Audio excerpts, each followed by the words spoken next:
South Korea, known for its glamorous lifestyle, music, K-drama. From this, you must have been heard about the famous series Squid Game. But what if I tell you this series may have been inspired from a real-life event? Let's uncover the truth behind The Brothers' Home, the real-life Squid Game.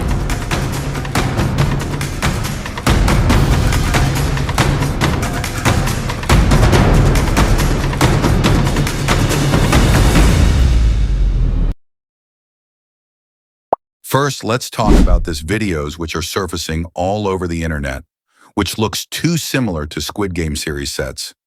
But if you think this is real, then sorry, it's not. These images are made by using AI. I know it's hard to believe because they look too real to be fake. These images may be fake, but it is possible that Squid Game may have been inspired from a real-life event.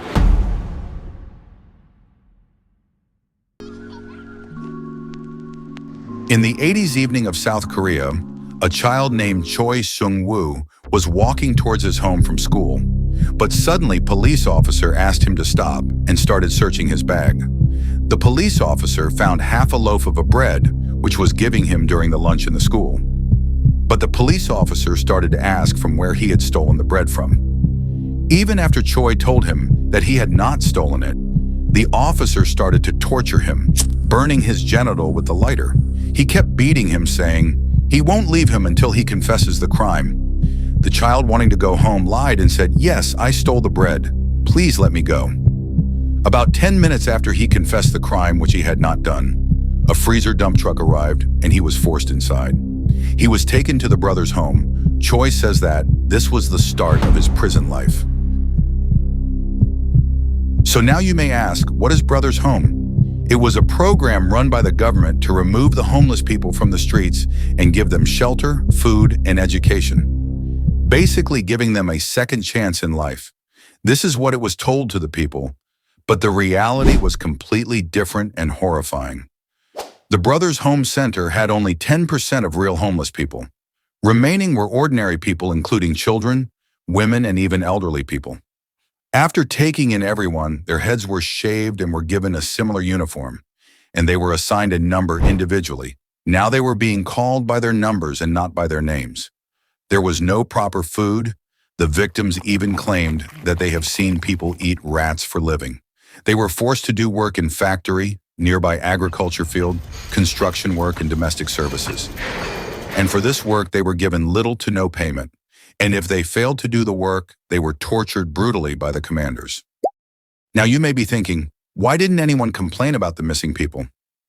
Well, the people actually did complain, but the police weren't helping because they were the ones who abducted the people into the brothers' home. So it was almost useless complaining to police. And the person running the brothers' home was Park In-gyun. He was a corrupt person and was least bothered about the torture happening in the center because he was generating money through it, and even the president helped him. So Mr. Park's command was final, and no one could deny it. He was like a dictator. The main reason behind this abduction of people were because of the Olympics, which was going to happen in South Korea. So the president wanted to please the foreign people who were going to visit South Korea. The people who were in the brothers' home had lost their family and hope. It was no less than living in hell.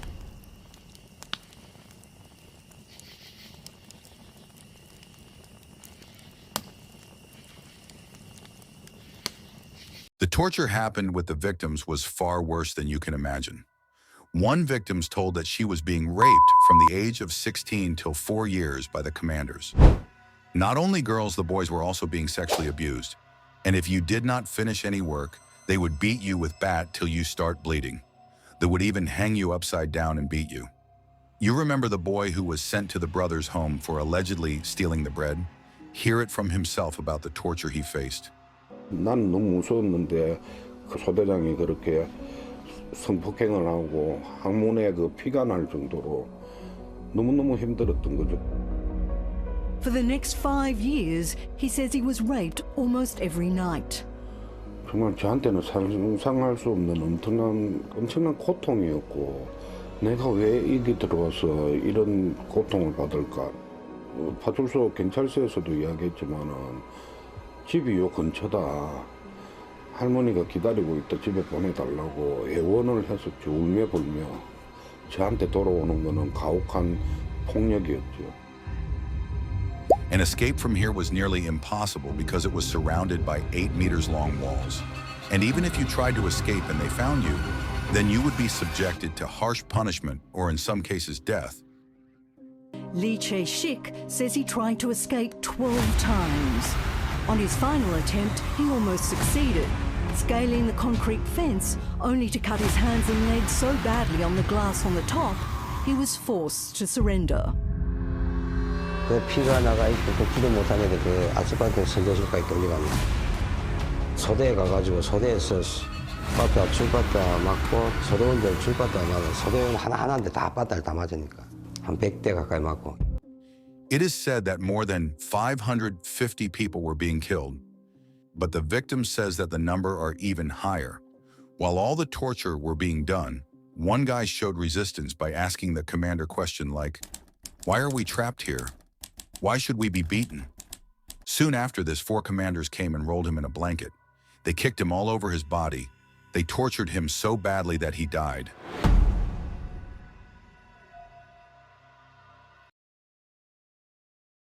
In 1986, prosecutor Kim Yong-won received disturbing reports about a so-called welfare facility in Busan.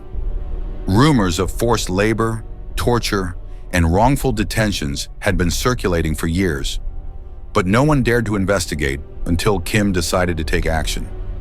Determined to uncover the truth, Kim secretly filmed inside the brothers' home, and what he found was beyond shocking. Thousands of men, women, and even children were crammed into filthy rooms, starved, beaten, and forced into unpaid labor. On January 16, 1987, armed with undeniable evidence, Kim led a massive raid on the facility. What they uncovered sent shockwaves across the nation. Over 4,000 detainees, many of them innocent people who had been abducted from the streets and locked away for years without trial. They even found $2 million were found. The brothers' home director, Park In-gun, was arrested, but shockingly, he received only a light sentence. Justice came too late for many victims, and the government largely swept the scandal under the rug. Even after the closure of brothers' home, life was difficult for the survivors as the society did not accept them. They struggled financially as they were uneducated. They had to small work for their survival.